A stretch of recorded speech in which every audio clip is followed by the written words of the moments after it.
మహిళ భర్త దొంగతనం పేరుతోటి ఒక ఉన్నత వర్గాలు కేసు పెట్టి ఇబ్బందుల పాలు చేస్తే చేతిలో సంఖలో బిడ్డ కడుపులో మరి రూపం పోసుకునేటువంటి బిడ్డ యొక్క సినిమాను అద్భుతంగా మన ముందుకు తీసుకొచ్చింది.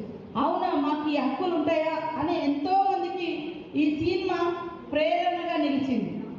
కానీ అలాంటి సినిమాను ప్రోత్సహించలేదు, అలాంటి వాళ్ళకి అవార్డులు రాలే జేబీఎం సినిమా లాంటి వాటికి.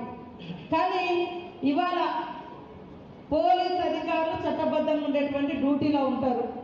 వాళ్ళని బట్టలు ఇప్పేసి ఒక స్మగ్లర్ పాత్రలో ఒక స్మగ్లర్ పాత్రలో ఉండేటువంటి ఒక స్మగ్లింగ్ చేసేటువంటి హీరోలు పోలీస్ అధికారులను పోలీస్ స్టేషన్లలో బయట బట్టలు ఇప్పేసి నిలబెట్టి యథేచ్ఛగా స్మగ్లింగ్ చేసేటువంటి సినిమాలకు మాత్రం కేంద్రం నుంచి అవార్డులు వస్తున్నాయి.